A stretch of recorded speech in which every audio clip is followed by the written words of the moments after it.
देख रहे हैं सुदर्शन न्यूज। नमस्कार, 8:30 बज रहे हैं और खासतौर से हम एक खबर आपके बीच रख रहे हैं। जम्मू कश्मीर के हालात एक बार फिर से बदल रहे हैं। जम्मू कश्मीर में पत्थरबाज एक बार फिर से वापस लौट रहे हैं। दरअसल बडगाम जिले में आतंकवादियों और सुरक्षा बलों के बीच मुठभेड़ तो खत्म हो गई है, लेकिन ये मुठभेड़ कई सवाल खड़े करके गई है। सुरक्षा बलों ने एक आतंकी को 2 मार गिराया है, जबकि इस मुठभेड़ में पैरा कमांडोज के कई जवान जो है वो घायल हुए हैं। एक जवान को गोली भी लगने की वजह से वो घायल हुए हैं। वहीं 2 नागरिकों की मौत की भी खबर है। इन सब के बीच सेना ने अभी भी तलाशी अभियान जारी रखा है। यहाँ पर खास बात देखने वाली ये है कि बडगाम के चदूर इलाके में दरअसल 2 आतंकियों के छिपे होने की सूचना मिली और उसके बाद सुरक्षा बलों ने सर्च ऑपरेशन शुरू किया। मुठभेड़ शुरू होती है। मुठभेड़ के दौरान एक और सुरक्षा बल आतंकियों से जूझ रहा था, तो वहीं दूसरी चुनौती के रूप में वो पत्थरबाज सामने आए जिनकी सहानुभूति, जिनका समर्थन इन आतंकियों के साथ है। बड़ा सवाल यही है कि सुरक्षा बल आतंकियों से तो मुठभेड़ कर रहे हैं, आतंकियों ने तो घेर रखा है जम्मू कश्मीर को, लेकिन इन पत्थरबाजों का आखिर क्या होगा? ये वो पत्थरबाज हैं जो बीच में कहीं नदारद हो गए थे, लेकिन एक बार फिर से इनका कमबैक हुआ है और उस कमबैक के पीछे वजह क्या है? उन्हीं वजहों को समझने, जानने और उसका हल ढूंढने की जरूरत है। आज हम इसी मसले को सीधे तौर पर आगे बढ़ाते हुए कुछ सवाल बीच में रखने की कोशिश करेंगे आप सबके बीच, क्योंकि जब हम जम्मू कश्मीर की बात करते हैं, घाटी की बात करते हैं, तो खूबसूरती कहीं कोसों दूर जा चुकी है। अब सिर्फ बदरंग तस्वीर सामने आती है। केंद्र सरकार और राज्य सरकार से एक उम्मीद बनी है कि जम्मू कश्मीर की तस्वीर बदलेगी। बहरहाल तस्वीर बदलती हुई नजर नहीं आ रही है। ये सीधी तस्वीरें आप देख सकते हैं। ये तस्वीरें बयां कर रही है जम्मू कश्मीर के हालात की, किस तरह से पत्थरबाजों ने सुरक्षा बलों को अपना निशाना बनाया। पत्थरबाज जो आतंकियों से सहानुभूति रखते हैं, जो आतंकियों को समर्थन दे रहे हैं, ये वही पत्थरबाज हैं। इस पूरे प्रकरण को लेकर मुख्यमंत्री महबूबा मुफ्ती ने क्या कुछ कहा है, पहले इस पर एक नजर। देखिए, इसके बारे में तो आम लोग जो है उनको सोचना पड़ेगा, क्योंकि मिलिटेंसी यहाँ कई सालों से चल रहे हैं। हजारों की तादाद में लोग मारे गए हैं, चाहे वो मिलिटेंट हो, चाहे सिविलियन हो, चाहे सिक्योरिटी फोर्स हो, चाहे पुलिस, और उससे कुछ हासिल होने वाला नहीं है। तशद्दुद से कुछ हासिल होने वाला नहीं है। जो भी कुछ हासिल होगा वो बातचीत से, अफ़ाम और तफ़हीम से होगा और अमन से हासिल होगा। तो मुख्यमंत्री सीधे तौर पर कह रही है बातचीत करने की जरूरत है। बातचीत करने की जरूरत तो है, लेकिन ये जरूरत कब से नजर आ चुकी है? तब से ये जरूरत पूरी क्यों नहीं हो पाई है? इस वक्त मेरे साथ जाने माने रक्षा विशेषज्ञ retired major general SP Sinha साहब जुड़ चुके हैं। सिन्हा साहब, बड़ा सवाल यही है कि जिस बातचीत को, जिस वैक्यूम को भरने की बात हम कर रहे हैं, वो वैक्यूम पता नहीं कब से भरा जा रहा है। कोशिशें जारी है, लेकिन उस कोशिश पर किसी तरीके का पॉजिटिव रिजल्ट नहीं नजर आया। आखिर इन पत्थरबाजों का कमबैक करने का, पत्थरबाजी रिटर्न्स जिसे हम कह रहे हैं, उसकी मेन वजह आप क्या देख पा रहे हैं? देखिए, पहला चीज तो ये है कि जब पाकिस्तान आर्मी और पाकिस्तान ISI स्पॉन्सर्ड आतंकवाद जो जम्मू एंड कश्मीर में हो रहा है, तो उसका जो मेन मुद्दा, जब वो उन्होंने रियलाइज किया कि आतंकवादियों के खिलाफ फौज बहुत ही सफलतापूर्वक एक्शन ले रही है, तो उन्होंने एक नया टेक्निक ढूंढा है, एक नया कवच कुंडल ढूंढा है। ये छोटे छोटे बच्चे औरतों को सामने कर देते हैं, पत्थर फेंकवाते हैं, ताकि जो आतंकवादी उनके पीछे जो है उनको एक कवच मिल जाता है, भागने का मौका मिल जाता है, और डिग्री ऑफ डिफिकल्टी फौज के लिए बहुत मुश्किल और बहुत ज्यादा बढ़ जाती है। तो एक बहुत वेल प्लान्ड स्ट्रैटेजी आतंकवादियों का है, क्योंकि जो ही यदि बच्चे मरेंगे, औरतें मरेंगे, तो ह्यूमन राइट्स इश्यू होगा, बवंडर होगा, पूरा हाहाकार मचेगा। और वही हम लोग जानते हैं इस बात को, फौज भी इस बात को जानती है, तो इसीलिए बहुत सतर्कता के साथ, बहुत कॉशन के साथ ऑपरेशन करती है, लेकिन उसमें डिग्री ऑफ डिफिकल्टी बहुत बढ़ जाता है। ये जम्मू एंड कश्मीर में लोकल बच्चों का ऐसा हिम्मत होता है कि फौज की गाड़ियों पर पत्थर फेंके, लात मारे। इसका मेन कारण ये है कि हम लोग थोड़ा सा सॉफ्ट पैडलिंग कर रहे हैं, और महबूबा जी जो कह रही है बातचीत करने की जरूरत है, 70 साल से तो बातचीत हो रही है। बिल्कुल, बातचीत तो 70 सालों से हो रही है, लेकिन तस्वीर नहीं बदली है। न्यूज रूम का रुख करते हैं। मेरे सहयोगी दिवाकर विक्रम सिंह भी इस वक्त जुड़ चुके हैं।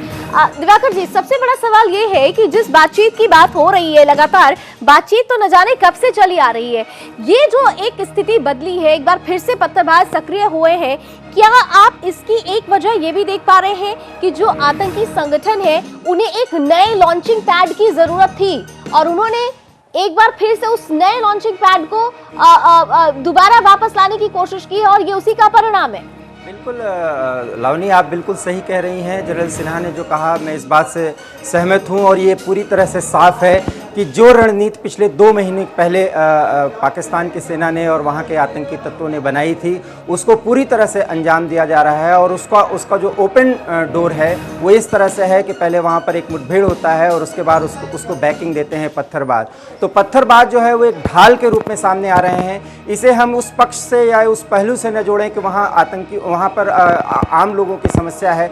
आखिर में पत्थरबाज जो है हम ये मानने को मजबूर हों या हम उसको मानने को तैयार हों कि वो पत्थरबाज कहीं न कहीं आतंकियों से प्रेरित हैं और उनके साथ उसी सख्ती से उनके साथ कार्रवाई, उनके खिलाफ कार्रवाई करनी चाहिए। पहली बात। दूसरी बात, ये सरकारी तौर पर ये कंफर्म कर दिया गया है कि जो पत्थरबाज अगर आपके किसी भी कार्रवाई से अगर वो काबू में नहीं आ रहे हैं तो उनके खिलाफ आक्रामक कार्रवाई की ज़रूरत है। ऐसे में पैलेट गन का भी इस्तेमाल और गोलियों का भी इस्तेमाल इस समय जायज़ है, क्योंकि ये सीमा पार से एक आतंकी तत्वों द्वारा और वहाँ की सेना द्वारा प्रायोजित पूरा का पूरा कार्यक्रम है। और बुरहान बानी के बाद कार्यक्रम है, यही प्रायोजित कार्यक्रम, इसे ही समझने की जरूरत है। लेकिन अफसोस है कि हमारे देश में ही हमें कुछ ऐसे राजनेता हैं जो इस बात को नहीं समझते हैं और उसी का फायदा इस तरीके के आतंकवादी गुट ऐसे पत्थरबाजी उठा ले जाते हैं। छोटा सा ब्रेक लेते हैं, ब्रेक के बाद भी कुछ महत्वपूर्ण बातें इस खबर से जुड़ी हुई आपके बीच रखने की कोशिश करेंगे।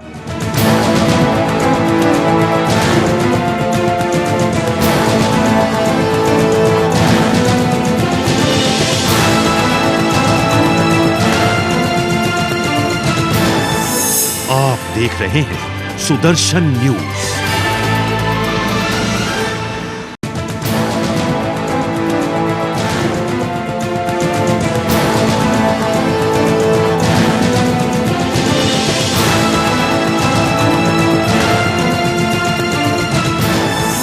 आप देख रहे हैं सुदर्शन न्यूज। तो जम्मू कश्मीर में एक बार फिर से पत्थरबाज सक्रिय हो चुके हैं और इन पत्थरबाजों को सीधे तौर पर एक बैकअप मिल रहा है उन अलगाववादियों से, उन आतंकवादियों से जो कहीं ना कहीं से घाटी में शांति चाहते ही नहीं है। उन्हें पकड़ने की उनके लिए एक नई पॉलिसी बनाने की जरूरत है, लेकिन पॉलिसी बनेगी तो कैसे बनेगी और कौन बनाएगा, ये भी एक बड़ा सवाल है। 2 मेहमान मेरे साथ लगातार बने हुए हैं और retired major general SP Sinha साहब मेरे साथ बने हुए हैं और दिवाकर विक्रमजीत भी बने हुए हैं। मैं एसपी सिन्हा सर के पास जाना चाहूंगी। सिन्हा साहब, एक बड़ा सवाल ये है, मुझे याद है कि जब बीते दिनों पत्थरबाज बहुत एक्टिव थे जम्मू कश्मीर में, तो आर्मी चीफ ने कहा कि भाई पत्थर बरसाओगे तो गोली खाओगे, लेकिन इस बयान के आते ही विरोध के स्वर ज्यादा तेज हो गए। ऑपोजिशन आ गया, सेंट्रल गवर्नमेंट को लेकर क्वेश्चन खड़ा करने लगा, अलगाववादियों ने आवाज उठानी बुलंद कर दी, मानवाधिकार के लोग भी सड़कों पर उतर आए थे। लेकिन अब क्या? अब वही लोग एक बार फिर से सक्रिय हैं, वो पत्थर बरसा रहे हैं, वो सुरक्षा बलों को घायल कर रहे हैं और अगर उनके अगेंस्ट कोई एक्शन होता है, उनके अगेंस्ट इस एक्शन के अगेंस्ट में कोई रिएक्शन होता है तो फिर से आर्मी और फिर से सुरक्षा बलों पर एक प्रश्न चिन्ह खड़ा हो जाएगा। आखिर इस समस्या का समाधान कैसे होगा?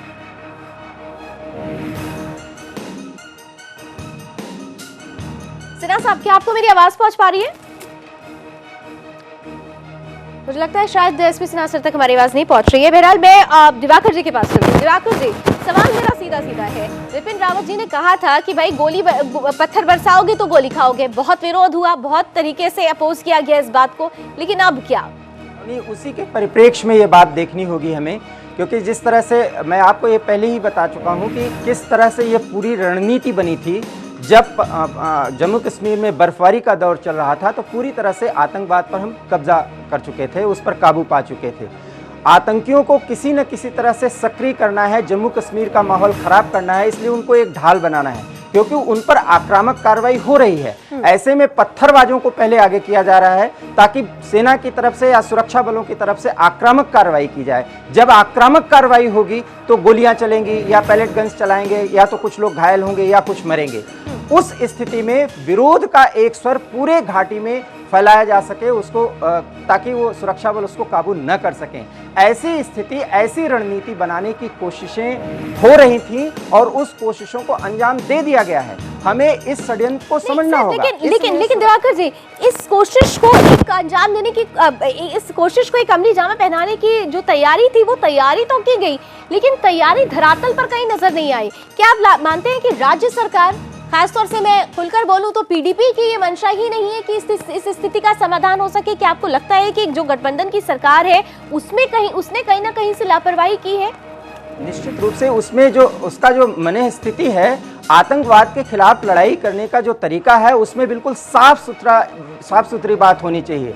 और वो बात ये है कि कहीं ना कहीं वो ये मानते हैं कि आतंकी तत्व उनके साथ सम्मिलित नहीं है जो विरोध कर रहे हैं, जबकि विरोध करने वाले या पत्थरबाज वो पेड हैं, उनको पे किया जा रहा है उसके लिए जाते हैं। और 2010 में तो ये क्लियर भी हो गया था, रिपोर्ट ने भी साफ जाहिर कर दिया था, लेकिन अफसोस है कि उस रिपोर्ट को दरकिनार किया गया और वो भी राजनीति की भेंट चढ़ गई। मेरे साथ पूर्व राजनायिक जेके त्रिपाठी जी इस वक्त जुड़ रहे हैं। जेके साहब, बहुत बहुत स्वागत है आपका सुदर्शन न्यूज में। और मेरा सीधा सवाल होगा सर, जम्मू कश्मीर में एक बार फिर से पत्थरबाज नजर आ रहे हैं, पत्थरबाजी रिटर्न्स हम जिसे सीधे सीधे कह रहे हैं, आखिर इसके लिए कौन रिस्पॉन्सिबल है जो सिचुएशन एक बार फिर से ऑब्जर्व हो गई है? देखिए, इसके लिए रिस्पॉन्सिबिलिटी दोनों तरफ से है।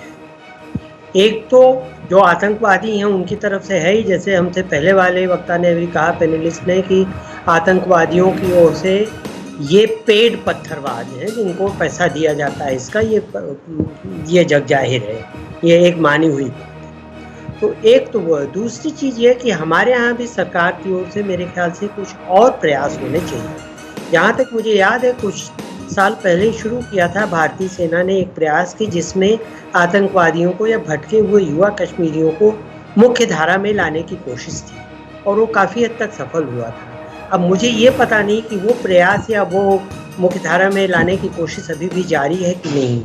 अगर नहीं जारी है तो उसको शुरू करना चाहिए, अगर है तो उसको तेज करना चाहिए। और दूसरी चीज़ ये कि मिलिट्री भी सख्त होनी ज़रूरी है और हमारे जितने राजनीतिक दल हैं उनको भी ये मैसेज स्पष्ट चला जाना चाहिए कि जहाँ तक आतंकवाद के खिलाफ लड़ाई की बात है वहाँ पॉलिटिक्स नहीं होनी चाहिए। लेकिन सर अफसोस यही है सर कि वो जिस कंपैटिबिलिटी की बात कर रहे हैं, जिस सामंजस्य की बात कर रहे हैं, वो सामंजस्य नजर नहीं आता। विरोधाभास स्थिति तभी हो जाती है अगर आर्मी ज्यादा स्ट्रॉन्ग एक्शन लेती है तो आर्मी ही कटघरे में खड़ी हो जाती है। जी, ये बात सही है और इसका मुख्य कारण ये है विरोधी पार्टियां अपने निहित स्वार्थ से ऊपर उठ करके नहीं आती। वो हर एक घटना के पीछे अपना स्वार्थ देखती है। अगर आर्मी तेजी से काम करती है तो उसकी भर्त्सना होती है। अगर आर्मी क्या बदली हुई सरकार आपको लग रहा है कि वो सक्षम है इस चुनौती से पूरी तरह से पार पाने में? क्योंकि सवाल तो महबूबा मुफ्ती सरकार पर भी उठ रहा है। देखिए, सक्षम तो सरकारें होती हैं अगर उनके पार्टनर जो हैं सरकार में वो उनका सपोर्ट करें तो वो जरूर सक्षम होती हैं। महबूबा मुफ्ती के सामने समस्या ये है कि वो एक ओर ये दिखाना चाहती हैं कि वो आतंकवाद से लड़ने में सक्षम है, दूसरी ओर ये दिखाना चाहती हैं कि हम कश्मीरी मुसलमानों के साथ हैं, उनके खिलाफ नहीं। ये कहीं ना कहीं मैसेज जाना चाहिए कि आतंकवाद का मतलब ये नहीं है कि सारे मुसलमान आतंकवादी हैं। जो आतंकवादी है वो आतंकवादी है, चाहे वो जिस धर्म का है या जिस मजहब का हो, और उससे लड़ना सरकार की और मिलिट्री की जिम्मेदारी है। ये मैसेज जाना चाहिए। साथ में जनता को, लेकिन वो सोच ही नहीं है ना, वो सोच है ही नहीं। वो सोच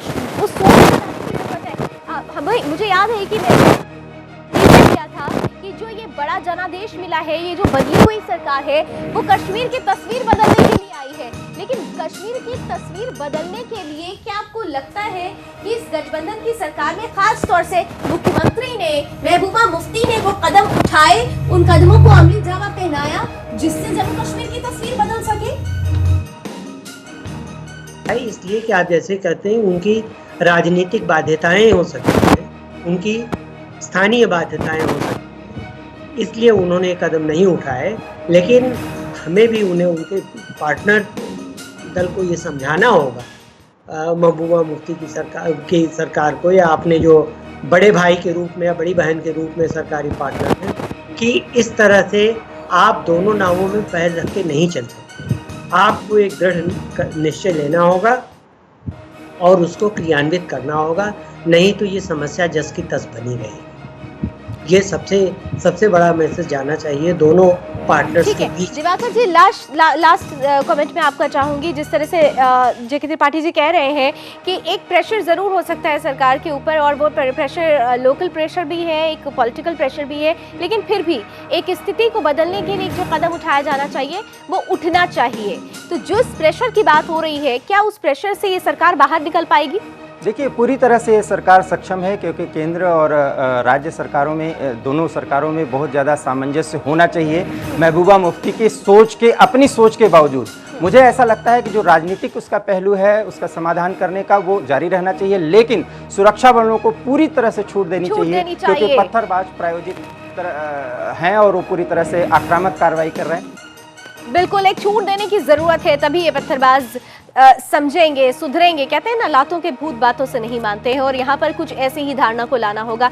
बहरहाल, इस उम्मीद के साथ आप दोनों का बहुत बहुत शुक्रिया, बहुत बहुत धन्यवाद हमारे साथ जुड़ने के लिए, कि कश्मीर की तस्वीर बदलेगी। जम्मू कश्मीर में जो स्थितियाँ बिगड़ती रहती हैं, जो अशांति है, वो एक बार फिर से शांति के माहौल में बदलेगी। फिलहाल अभी बस इतना ही, लेकिन देश में